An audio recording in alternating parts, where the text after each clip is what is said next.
Dan, our fun uncles, we have some questions that we'd like to ask you. And I'm sure you would like to know the answers also.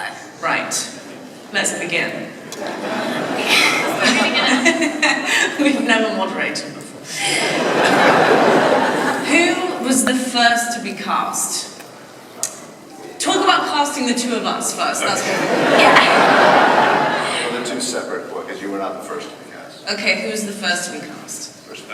Probably Peter, right? Peter. Yeah. It's either Peter or Sean, right around the same time. We definitely, Peter said yes first. Peter said. Were they your first choices? They were Oh, yes. Ah. They were the only two people that we knew from Peter reading and- the books, Peter and Sean, Peter did good, Sean did. were the two people that we knew. Those two were easy. I think casting the Stark girls was a really tough one because we knew, first of all, Because we knew we didn't know good people like this. because they start so young, obviously, and but we knew that they were gonna, if the show worked and kept going for a number of years, they were gonna go to extremely dark places. So it was kind of a tricky thing casting people and just hoping that they would blossom into the women that they've become. And I remember Dan and I were in Morocco scouting locations, and we could not find an Arya. Arya, we probably looked at 300 different young girls in England, could not find the right Arya. And then we were sitting in this hotel lobby. It was like the one place you could get wireless, and you're looking at the casting videos, and there's a little thumbnail picture of Maisie Williams, you know. And there's just something about that little tiny thumbnail face that, like, it seemed right. It seemed Arya-ish. And She so looked like she was 7. In fact, she was 12 years old, going on 7. She was. So we clicked on the audition video, and we had to wait about 40 minutes for it to download, and we finally saw her first audition for it, and she was fucking awesome at it. So we met her in London. She read again, and she remained awesome. And then we had to find a Sansa, and we ended up, I think, with 3 different candidates, and you did chemistry reads with. Yeah. And this isn't our time to answer questions, but we'll tell you a story anyway. Sophie and I auditioned together. It was my second audition. It was my last audition. We auditioned together, and I auditioned with 2 other girls to play Sansa, and was honestly just scared of them both. And then Sophie came in the room and was like so fun and kept giving me high fives and like stroking my head. And I was like, this girl's great. And we got on really well, and it came across on camera, which is good. Now, so you might notice that Maisie's forearm, there's a little tattoo. Can you explain what that is? I have a matching one, but it's in peach, so you can't see it. Trying to tell me something. This is the date that we got the call saying that you would like to cast us in Game of Thrones. 7, 8, 9. 7, 8, 9, which is the 7th. The 8th and the 9th. 7th of August, not the However you Americans do. 8th of July. So thank you. Yeah, thank you for that. Anyway, speaking of this, which one of us do you like better? Well, it kind of depends, I think. What day today? Or like What day is season? it? Is it an odd day or an even day? No, just be honest, come on. Here for the nitty-gritty. Who's best? Maisie's good at fighting. Yeah, Arya's dangerous. No, not Arya. Well, it's not about the- Yeah, we're talking about Maisie about and Sophie. Maisie and Sophie now. Oh, right, definitely Maisie. Maisie. Like three.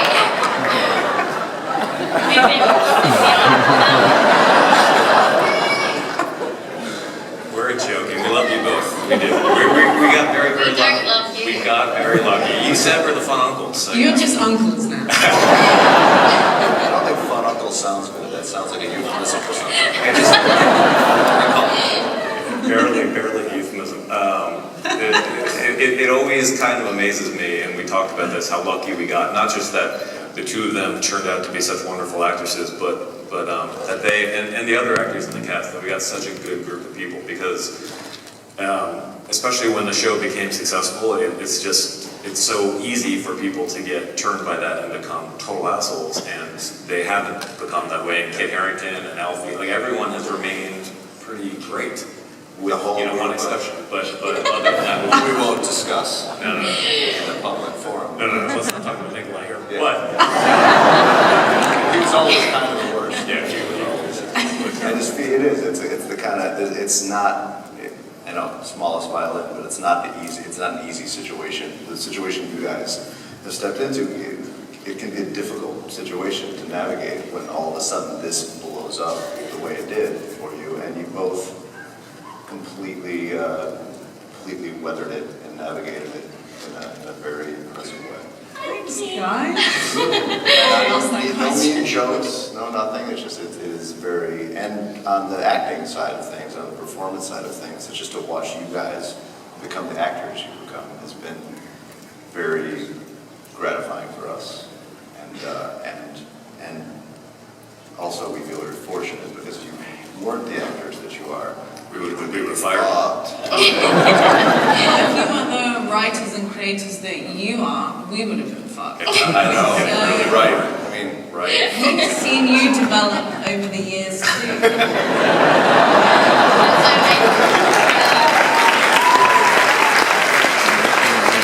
Except we're getting worse. It's deteriorating. Yeah. But it's, It is, we're getting decrepitude. You could have easily become Beavers and you didn't, so that's good. Then you'd be ready. It's a beaver-free zone. Going back to casting, who was the most difficult person to cast and who was the easiest person to cast? Did we already talk about the role? Yes. You were the most. Yeah, we already discussed that. Yeah. Yeah, we got Wow, with the worst That's one. The easiest person to guess. The first video that I clicked on was Mark Addy's Robert Baratheon video, and you know, there's a whole page, and I clicked at random on this.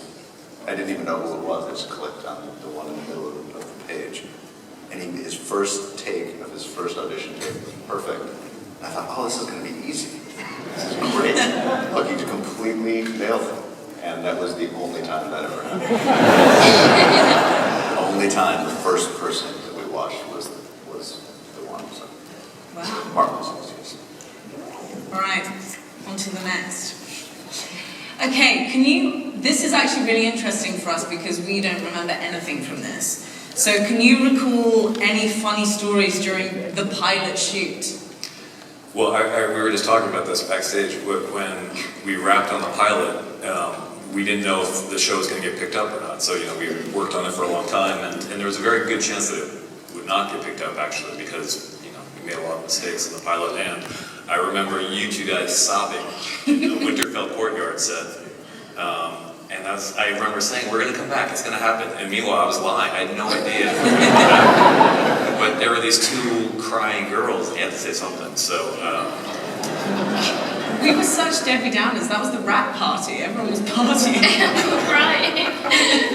And then when we did the rap party for season 1, and they weren't legal age yet to drink, and so we said, you can't actually come to the rap party, guys, but we're going to have a special at the McDonald's in Belfast. We're going to have like a special kiddie party. And I started crying a Happy Meal. Any other fun stories from the pilot that don't include us? Because honestly, we don't remember much. Like you guys had a whole other life. So your mother was recast between the pilot and season 1.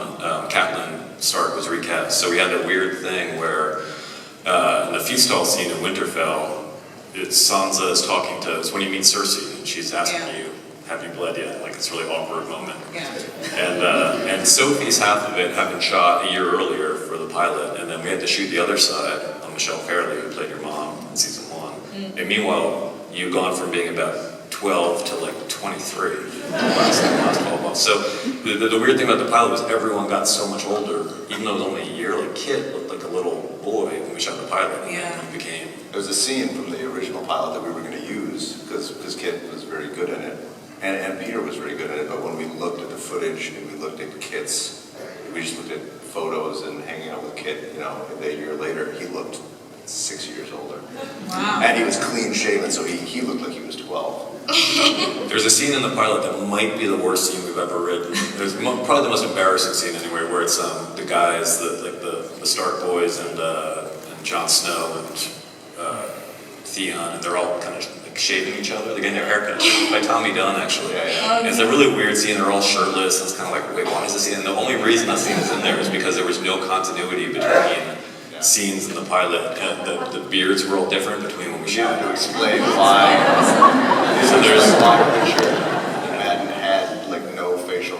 So they're all standing around, and if you look closely, you can tell that they're all flexing because they're shirtless. And they all want to like flex their abs. I remember that day, on set, they were all just sitting there doing crunches all day, doing every take. I remember that the day before Alfie had starved himself with water. Yeah, so had Richard, they'd all been like obsessive over it. Paid off though, right guys? Paid off.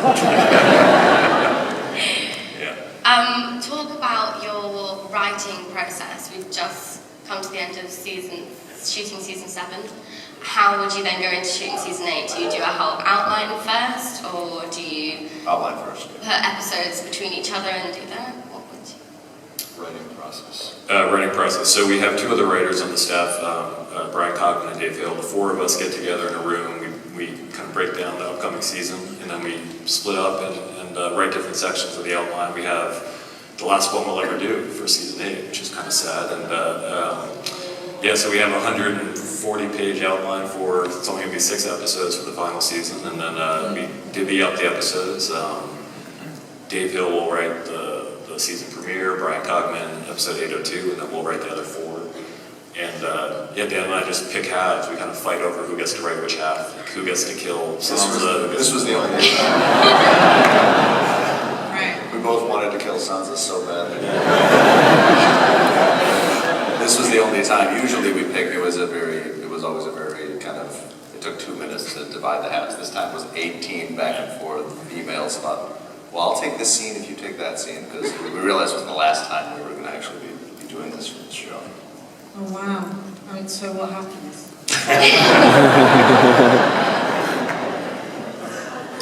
You want to know? Sansa dies. Yeah, but you guys can't tell anybody. It's only like, Should we just tell everybody now? Then we don't have to, it's a lot of work to shoot this. It's like 300 shooting days. We could throw all that away and just tell people what happened. yeah, let's do it. Yeah. Less money too. Yeah. Can we split the money 4 ways? I'm down. I'm down. It would be great though, before season 8, we got these photographs right before we started shooting season 7. One was of Sophie with her hair like all, she's supposed to be a redhead on the show. Yeah. And we get a picture of her and she looks kind of like Paris Hilton or something. Like her hair is all frizzed with white and we're told we can't dye it red because it will fall off. Literally, that's what kept it. Yeah. So we're like, okay, that's kind of annoying. And then we get a picture of Maisie, like 2 days What before we color start is your shooting. hair? Turquoise. Turquoise. Yeah. Turquoise. But who's got alright. brown hair now and who's still got blonde hair? She's dead. Anyway, it'd be awesome if you guys.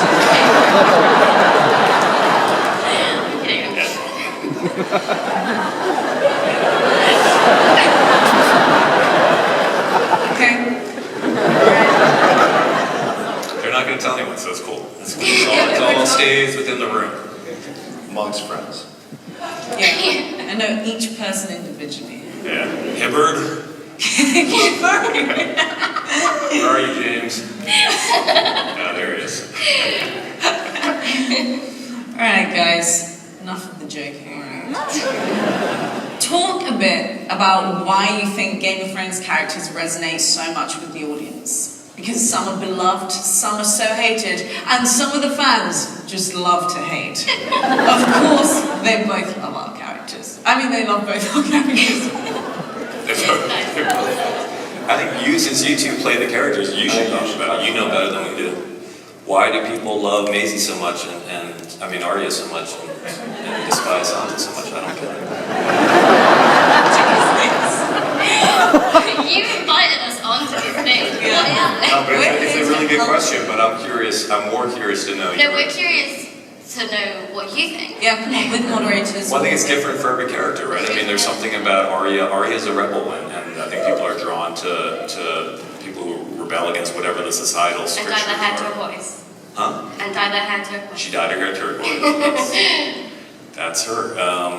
And so that one makes sense. For me, though, Sansa, to be honest here, like completely honest, like Sansa, even in the books, I remember like book readers would always kind of hate Sansa, or a lot of them would. And to me, I always loved her because she seemed like a real person. Like she's really annoying sometimes, and she's like a stuck-up teenager sometimes, but you know, a lot of us were annoying teenagers at one point, and she just seemed really believable, and also she goes on, to me, one of the most interesting journeys, because she doesn't start out as someone who's really sharp and shrewd and tough, but she becomes that person. Arya is kind of always there, you know, which is great, and that's what's great about Arya, but Sansa had to get there by painful experience, and she's always honestly been one of my favorite characters. I think Sansa has to face, in a way, harder choices than Arya. I mean, Arya, there's always a pretty clear path, like what's the cool, badass thing to do, and I'm going to do that thing. That's always what Arya does. Sansa's choices, I think, are, in a way, feel more real and maybe resonate more with people's real, kind of not black or white, but gray experience, where there's not any easy decision I have to make here, and anything I do is going to have difficult, negative consequences, and I'm going to make those choices, and I'm going to own the choices that I make. So I feel, and I think that initially it was always, there was the kind of the fun sister and the less fun sister, but I think as it's gone on season after season, to me, I feel like you guys are probably at parity now. Like you guys are probably in the same place in terms of like overall love. You know, so, I mean, you could ask these people. Queen of the North. Thank you very much.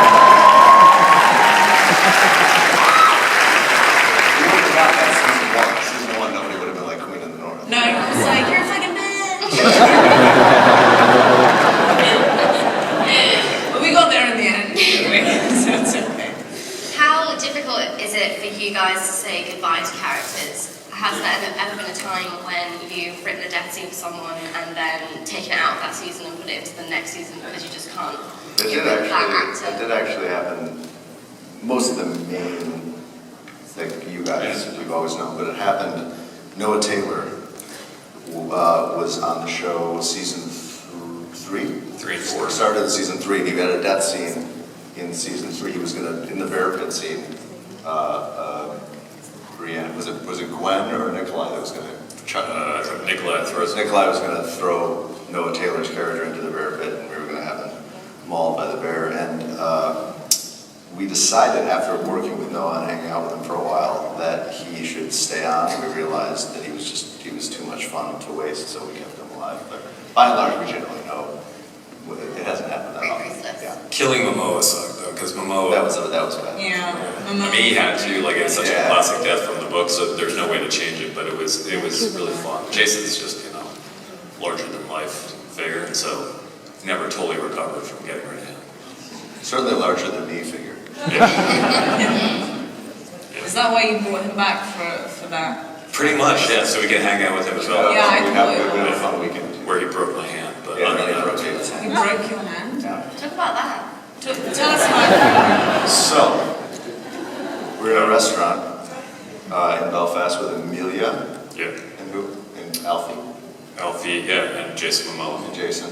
Things not to do while drinking in What was the Belfast. game? It's like the slap game. Yeah. Or is it the one where You played that with This Momoa? game.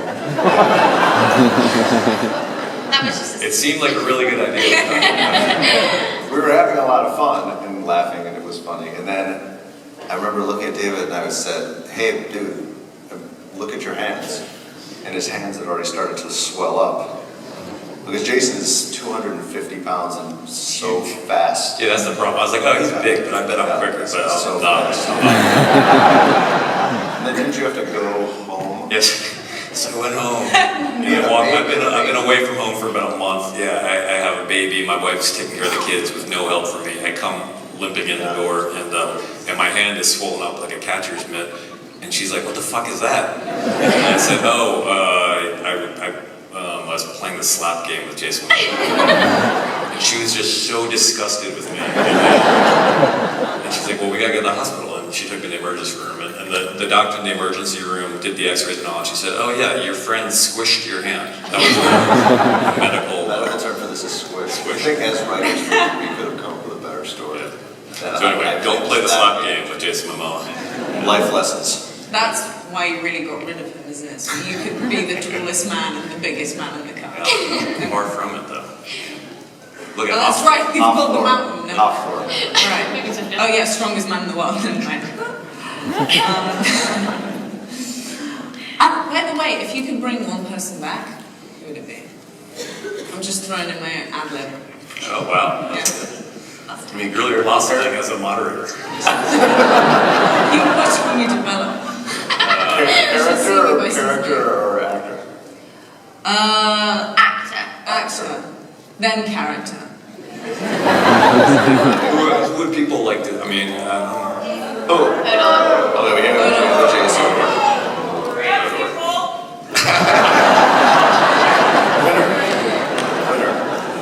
Hodor's needed his own prequel spin-off series. It's a multicam sitcom. It's good. I miss your mom. I mean, Michelle Fairley is just Yeah. one of the great actresses, and also so much. And Jack Gleason. Oh, yeah. Miss Jack. Yeah. Excellent. He's the anti-Joffrey in real life. He's an excellent human being. Good answer. Right, You pass. you passed. Check. Thanks, man. Talk about the practical jokes you've pulled on the actors. And what's been your favourite or toughest to pull off? And have any failed? The easiest pull-off was when we wrote a scene for Kit Harington where his face melted off. And so he thought, because there's a scene in the first season where he fights with a white and the white catches on fire and he burns his hand, but we rewrote the script so that his face actually melts off. Was his upper lip, he was brushing his upper But lip. he's gonna have to be like a prosthetic. And all of his hair, we burned off all of his hair. Yeah. And Kit's got great hair and he's very proud of it. Wonderful pout. And he's got a great pout. And so the script and the page described exactly what his mangled face was going to look like for ever. And We told him he was a good sport about it. You could tell He he was was a really, really sad. it was good acting. He was trying so hard to not show how brutally disappointed he was. We had a whole story about how HBO thought that he felt too Disney.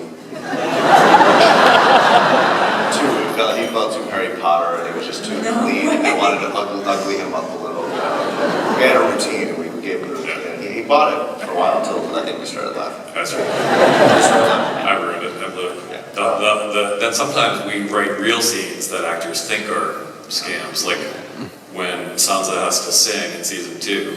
And Sophie did not want to sing. That wasn't a scam, you made me sing. No, I know, but you thought it was. You were like, is this a prank?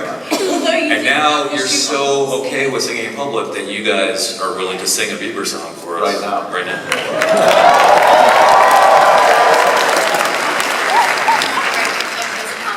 Yeah, we're running out of time. Wait, but have any failed? Have you had any failed attempts at practical jokes? Has anyone caught you? This is going to be way Bradley's worked. We have John Bradley because he's wearing the same costume. My favorite one was probably that he's wearing the same costume, and it's just walking around in the same costume. He goes to a new place, so he was gonna have a new costume, and we had the costume designer. We said just pull the most ridiculous, like Henry VIII, crap you can find off the rack from whatever. Giant codpiece. Yeah, a codpiece, like Is a it glittery pink? codpiece. It was like a pinkish codpiece. Yeah. And then when you go into when he goes to the costume fitting, just put this on him and take the pictures the way you do with every year with every costume for the fitting. And he was such a good sport about it, but his face in the costume fitting pictures is my favorite. It's my favorite image from the show. Is just John's face, like long-suffering, like trying hard to smile face, where he's got a codpiece the size of like a loaf of bread strapped onto his crotch.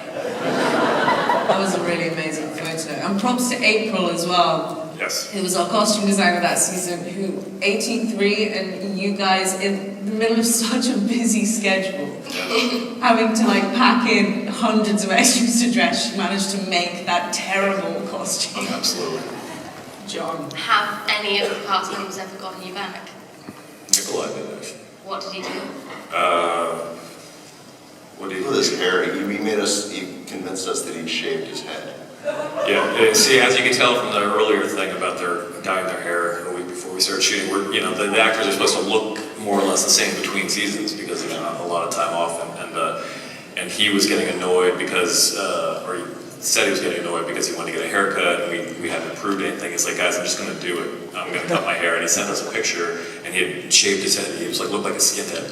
And this was a couple weeks before we were supposed to start shooting. And I'm like, oh, now we're going to have to get a fucking Prince Charming wig thing. And we're so angry. We're like, we're going to Lawyers got into it. HBO's lawyers were calling his agents. It turns out he'd taken a picture from like 5 years ago of him with his head shaved and sent it, and we were, so he got us back.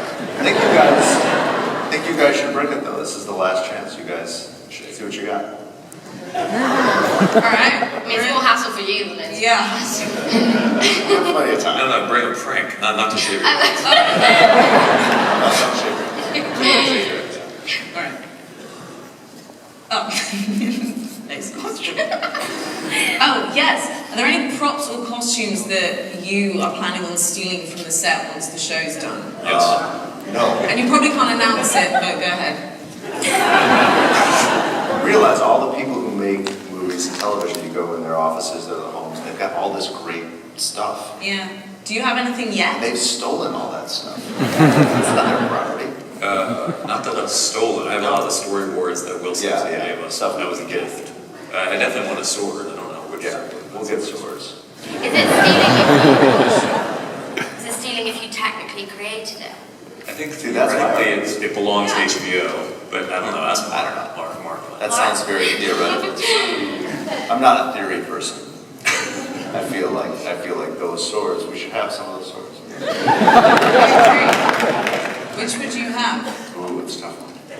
Oathkeeper, right? Oathkeeper's a good one. Ice is a good Ice is one. good. I always love ice. Is really Mountain cool. sword is Yeah. pretty impressive because it's like 8 feet tall. Long claws. Needle's nice. Long claw's cool. Yeah. Needle. So that really narrows it down. Like Like, that. You know, We're gonna take all the swords. oh, you know what's a really nice one actually is the Tarley family sword. Yeah. Heartsbane. The who? Heartsbane is the Tarley family sword. We've had the same armor Oh, yeah. from the pilot Tommy Gunn, who's amazing, and Tarley sword is beautiful. talk about the inclusion of musicians over the past few years.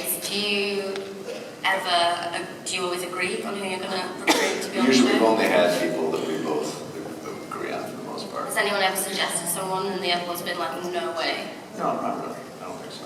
It's mostly, a lot of it has to do with a lot of people say they would like to do it, and we tell them, this is so boring. You're Yeah. gonna hate this.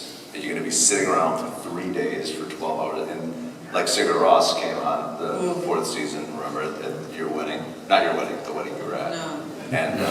And after, so Jonsi, the lead singer of Sigur Rós, he goes out, he does his like hero bit, he does his action, his close-up stuff. And then he's like, can I go home now? We're like, oh no. You're in 1,700 shots for the next 3 days. And by the They end, were he was so done with it. He was so done. He was done after his close-up. And he was a super good sport about it. Like he hung out and he did it all. He was a good sport, but Sometimes you guys say, like, we knew that Maisie was a big fan of Ed Sheeran, so for years we were trying to get Ed Sheeran on the show so we could surprise Maisie. And this year we finally did it. Ed, and was he fun? Yes, it's very good film. And sometimes Dan's a big metalhead, so sometimes yeah, I sneak in metalheads around. or like Mastodon. I said Mastodon. Those guys have done it twice. They're great guys. Yeah, Mastodon. Yeah. I'm still waiting on Bieber, Wait, let me but waiting on Bieber. season 9. Yeah. Okay. Onwards and upwards, I suppose. Okay, we think we work on the most complex series ever, but is that true? How many crew are there on a normal day? Normal day 763. Some days we go up to 842. I don't actually know. Yeah. It really every day is different. Conviction is I know, just gotta sell it. Every day is different, but I don't know. My guess would be that it is, logistically, in terms of how many people, my guess would be that that would be true, but I don't last year or the year before? This is one that we just did. I think the season's I 6. think we've had it a couple times. The first season we had it, I remember asking where, it was when Bran was being chucked out the window and it had a crane. So I knew there was a crane set up somewhere and a stunt Bran was all dressed up and they'd do bungee off the crane. I said, where's Bran getting chucked off the crane? They said, Unit D. I was like, what the hell is Unit D? and that's how I found out we had a 4th unit coming. Wow. We had, in this year, there were 3 visual effects units operating simultaneously for like 2 months. And in how many different countries this year? So Northern Ireland, Spain, not Croatia, Spain, Croatia, Spain, Iceland, Croatia, and Canada. Canada. That's amazing.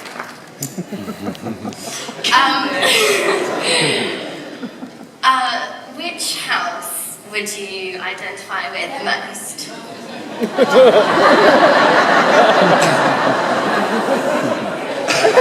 I think the Greyjoys have the coolest sigil. Yeah. The Tyrells have a lot of nice stuff. Yeah. I'm just gonna. Surely everyone would want to say Stark, though. I mean, we have. It does seem a little popular to say so. Yeah. So. Well, you don't want to be too mainstream. Like the Umbers have a cool sigil. Who's the one with the turtle? Oh yeah. I think we cut Maybe you guys made fun of it. Which we made fun of in season 1, but you We cut cut it it out. out. We cut it out. Oh, wait, what? remember in season 1 At there the was a joust. when we were at the joust. There was a turtle and we lost the turtle. It's also that these are your childhood memories. Like, remember when we were at the joust and we The joust. But who do you identify with the most in terms of like? Yourself. oh, the Lannister stuff. Yeah, I see that. I see a great big We want to win. Actually, that? this We is- want to win. Is that a spoiler?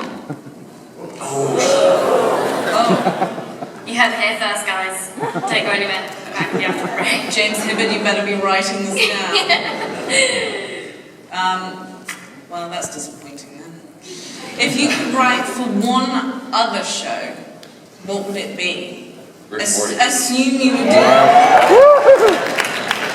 Assuming you do a good job. Assuming you do a good job, Rick. that, but Because you I would probably also say, fucked up. I would assuming definitely that fuck it up. Atlanta, I would say, but I would do a shit job of running for Atlanta. If you're assuming that I would do a good job, then I would maybe say Atlanta. Alright, what about It's Always Sunny? You guys made a Always good- so. We've already done that. We've already done a shit job there. That's Yeah, good. did you write for that We though? did? Yeah. You did? Yes. Woo! Nerdgasm, right guys? A little Wikipedia research would have uncovered.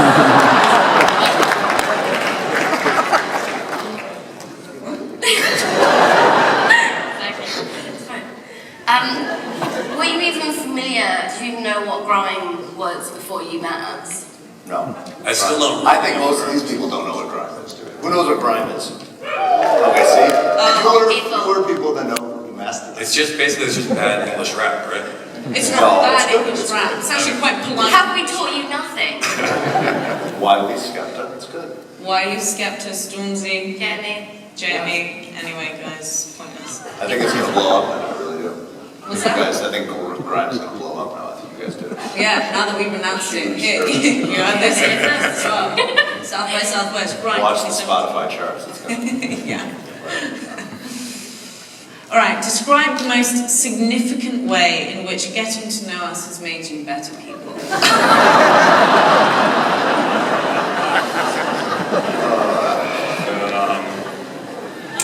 Well, I have 2 daughters, and I hope that they grow up to be as smart and lovely as you two are. So I think it's good having seen my girls aren't yet they're 10 and 6, and I think when we first cast you guys, you were like 13 and 12. So sort of I've been dreading the teenage years for a long time. I think as any father does.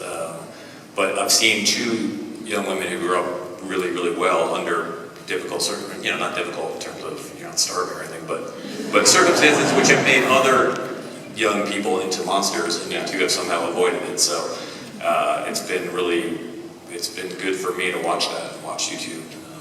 Whatever. If I keep talking like this, you're just going to make fun of me and say, "Well, we've got to watch you develop into old." No, I was going to say we Right. all are fun uncles. Yeah, you're a fun. Have fun, uncles. That was actually really sweet. I didn't expect you to give us a straight up answer like that, so thank you.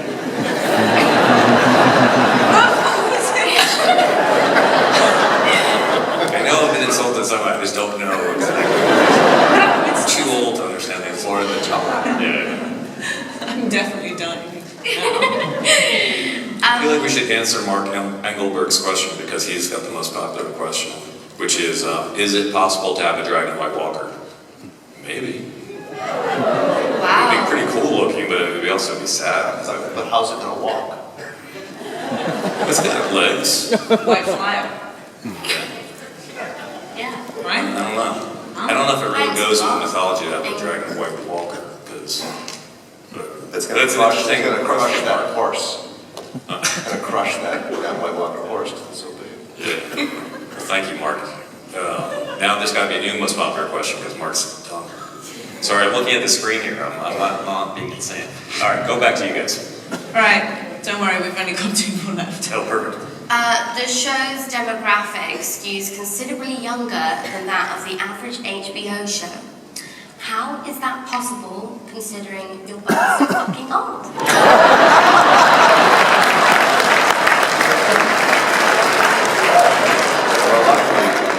Luckily, we're both old and extremely immature. So I feel like we The funniest thing about that question, Maisie, is that Dan wrote it. What?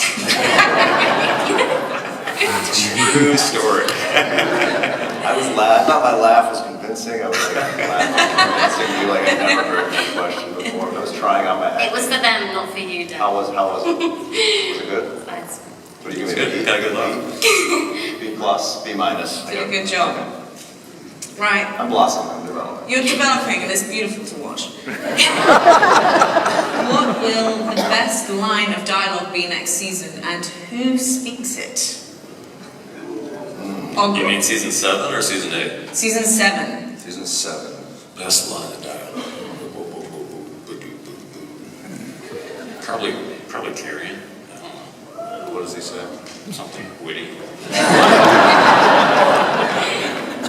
You can just have Peter, you can just like He has some write some crap line and Peter makes it funny. I don't know. I don't know why you're struggling with this question because you also wrote this question too. Yeah, why are we starting with that question? I think we planned on coming up with a fun answer and then forgot about it. Immediately after we were. Yeah, I think you did. We'll take another Audience questions. Oh, John F's question's pretty good. John with F. Who's your favorite death? Ooh, that's a good question. Who is your favorite death? This isn't about us, David. Well, yeah, come on, you're moderating, you can... Okay. I have always loved Viserys melting. Yeah, that was Oh, that was great. nice. Yeah. Satisfying. Yeah. So, I mean, I like that one too. I liked Pedro's death. Yeah. yeah. The Viper. The Viper. I thought that was kind of amazing. Yeah. And Joffrey, I thought Joffrey's death, we ended up going back, we shot Joffrey's death, in Croatia, in that scene.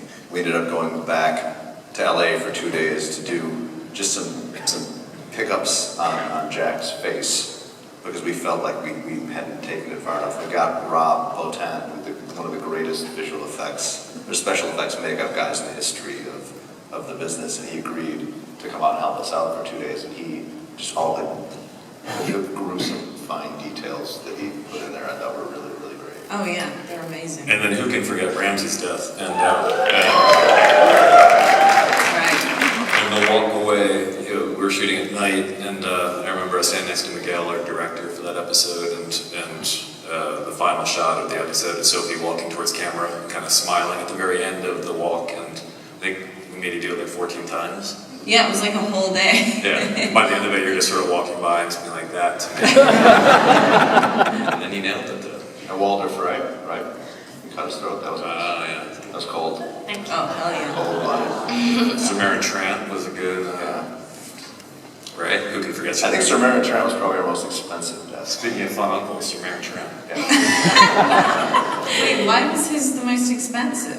Because all of the horrible things Maisie was doing to him were all, they didn't really do them with have- makeup. Yeah. But she wasn't allowed to really poke out his eyes. Couldn't poke out his eyes. Oh, So Did he, every like, time, start every shooting? time you see him, wow. Do you ever find yourself in real life situations speaking as the characters in the show do? Why not? Oh, God's be true. So that's a yes. Hodor. I actually did find myself saying once, I know this question isn't for me, but I did find myself, I said something like, I said, oh, thank the gods. And then I called myself and I was like, no, thank God. Oh. You do say contra rather loud. No, I don't. I feel like it's really... I do say it a lot. But that's not from the, You didn't make Yeah, it. you don't know that though. no, we're British, everyone says cunt. You're bringing cunt back. Anyway, Anonymous says, what characters would you like to see on screen together that so far haven't crossed past the last few seasons, or ever, for that matter? How did Anonymous jump the line? He's only got 3 thumbs up, and poor Caleb has 27. It wasn't There's good. someone backstage who's selecting them. That was a really Okay, nice Mara. review. I just feel bad for Caleb because he had 27 thumbs up. Yeah. Well, we'll get to Caleb after, but Alright. now we should answer. Who would you guys like to see again together? No, stop. Come on. Oh, right. Who would we like to see together? No, Jon us. Snow and Khaleesi? Obviously. That seems kind of obvious, though. I feel like we should avoid doing that because, like, you know, right? How can you just think like No, we're it's ready? Cersei and Sansa again. What about Arya and Sansa? I feel like Well, Arya that's was also slaughtered. yeah. Trying to come up with We'll something. probably just kill you, though. Come up with something interesting. Anyway, moving on. Caleb. Caleb asks, what impact do you think Game of Thrones has had on the portrayal of women in TV?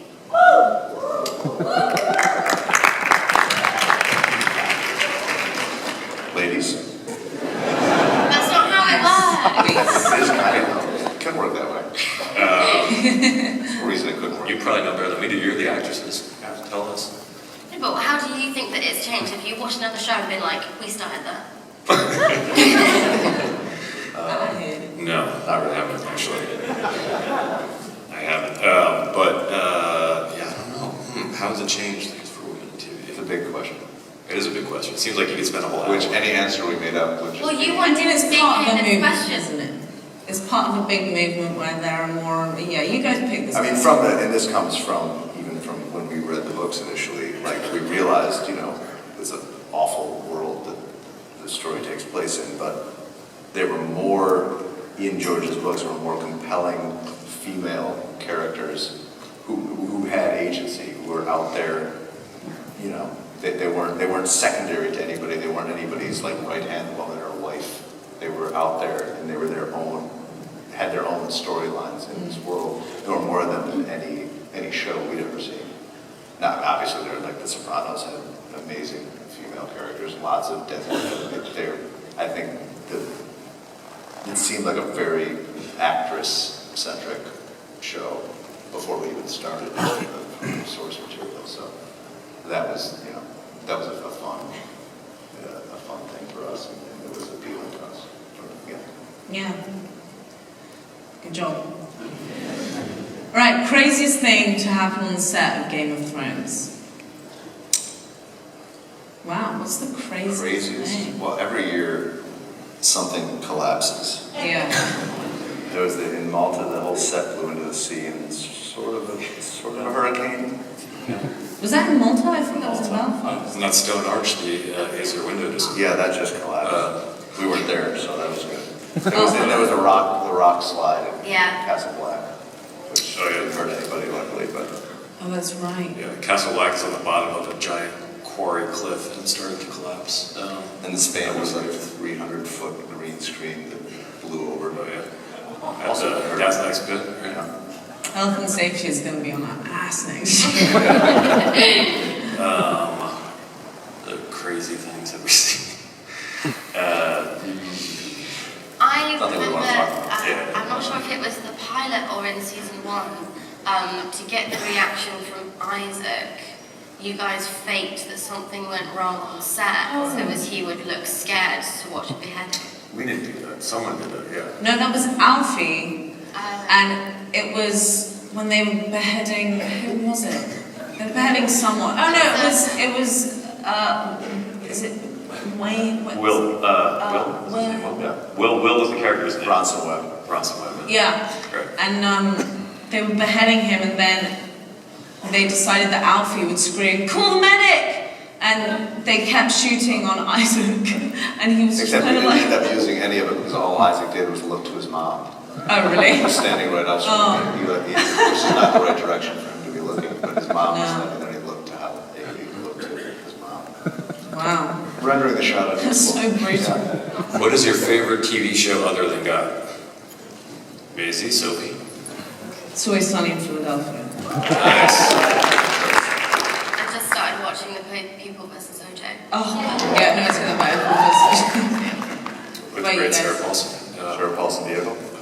Well, yeah, Rick and Morty is Great one. Oh yeah. Love Atlanta, love Adventure Time. Well, you guys have Watch a lot of watch cartoons. BoJack Yeah. Horseman? Haven't seen that yet. What about Archer? Like I, Good. we only watch cartoons. Dan Harmon is here at South by Southwest. Are you going to try to talk to him about writing for it? We're not funny enough. Yeah, I don't know. So that's not going to work. I just, That's not true. We don't want to ruin Rick and Morty. name each of your proudest God moments. Oh.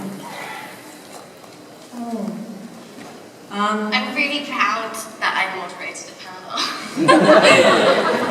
That you're moderating a panel, so is it? Uh-huh. Oh, that's good. I didn't hear you. Old. Moderated. My ear trumpet. What about you, Sue? Actually, it's kind of like, it's so serious.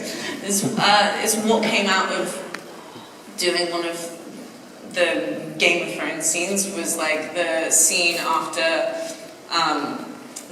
Ramsay's wedding night. That kind of, like, I'm quite proud of what that brought about, and it led to a discussion about the taboo of rape, and it turned me into kind of an activist for that, so I'm really proud of having done that and been able to portray it on screen.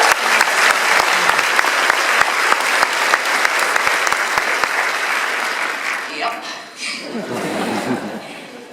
With so many... All done. The proudest Game of Thrones. Oh, That's good fun. That's good. That's good. We're just the mere moderators, Maisie. With so many cast and crew. no, we were asking you what your proudest moment Game of was. Thrones moment. Oh, Did You're not I very stutter? We were taught that we were raised to believe pride is a sin. It's a deadly sins. We really try to avoid it at all costs. I don't have a good answer for that. There's been so I mean, you should be proud of the whole I was There's really. so many moments that Yeah. just felt, I don't know if it's pride, but when I remember the first time we were in Iceland and we stepped out onto the glacier to shoot this thing, and there were all these people with their crampons on, like clawing their way over the ice.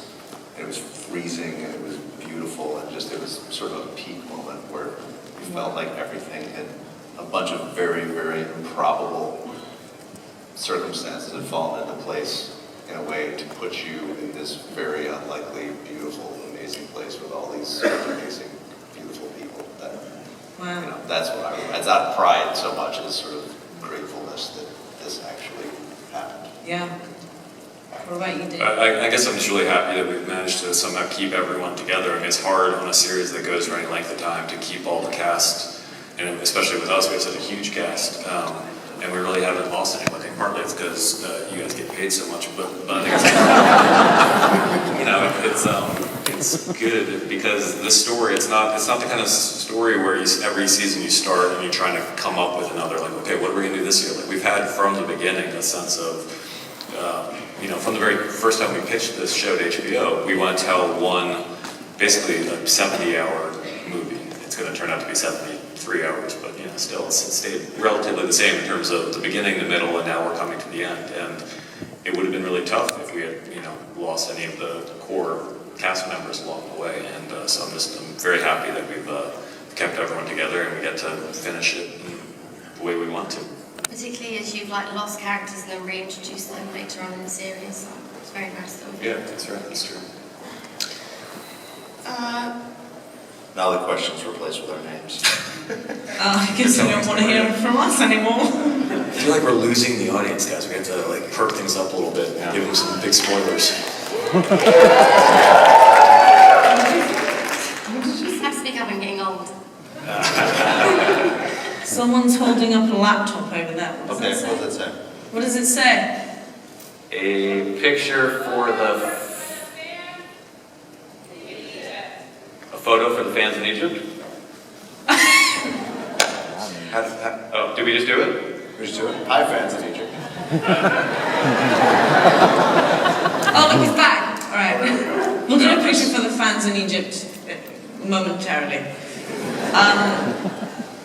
With so many cast and crew, how do you keep leaks to a minimum? Right, our names are all over it. Intimidation and murder. Yeah, it's virtually impossible to really, I mean, you look at what's happening now just with, you know, the CIA can't keep information private. How are we gonna What chance do we have? So, you know, whenever stuff comes out, it's kind of like season 1, there were 10 million people out there who had all the spoilers about Ned's death in a fucking book, and somehow the season still worked, so. And the Red Wedding, 3 years later, there were still people watching who didn't know that this was coming, so. So I'm the kind of viewer or reader, I just don't want to know about stuff, and so it's always weird to me that people want to find out. Like, I understand there's curiosity, but I'm not someone who reads the last page of a book first, because just in case I die before I finish. Like, I want to be surprised by things, so I just kind of go on the assumption that a lot of people are like me, and then people who are desperate to find out everything beforehand, they're probably going to find a way to do it, and that's, you know, that is what it is. Good. Thank you. Ivan Drago loses at the end of Rocky. Sorry. All right. Well, since we've only got 2 minutes left, maybe we'll look towards the future. What kind of projects would you like to do after Game of Thrones? I've got this project I've been planning called Sitting in a Cool, Dark Room for 2 months. Isn't that a Game of Thrones? I'm We working just say on that. it. That's a freezing dark room. Yeah, you're right. I want cool, I don't want freezing. We've discussed things, but honestly, this show is such a 24/7 job Yeah. that we have time to think about thinking about it. And as soon as we go deeper than that, we realize we have 18 things that we really ought to be doing other than thinking about what's coming up. Are you going to continue writing together? Yeah. Or has this been enough and you're going to go? No. The uncles couldn't leave each other, could they? I think so, yeah. I mean, Just keep the fun uncle party going. Keep the party going. that sounds like a really creepy Yeah, party. that's the worst. Do not go to the fun uncle party. We were talking about this, we all had dinner last night, and we were all saying that that we should all go do different things, because there's always going to be an urge. Well, you'll both be dead, but for the characters who maybe will survive, and there's always going to be like this Come back. temptation to keep doing it and do like the spin-off show or do the sequel show and everything. And I think HBO might well do one, and I'm looking forward to watching it. I think it'll be great, but I think it's better for them to get so sorry, but we're killing you. But we'd love to bring you back as a white, our word for zombies in the show, and he was in like Ibiza or somewhere. Yeah. He's like, oh, okay. Yeah. And we said, and you're gonna be naked the whole scene. You're gonna be like a naked white because your clothes get. And there's like He just slightly longer clothes. he refused to be moved. I think probably because of whatever he was doing in Ibiza. We didn't catch him in a state where he was going to be shocked by anything. Yeah. He just kept going more and more ridiculous until finally he realized we were kidding. The red light is on. I think that means we're being thrown out of So here. the number's moving in the wrong direction. Yeah, we've gone into minus. Okay. Thank you so much, David and Danny.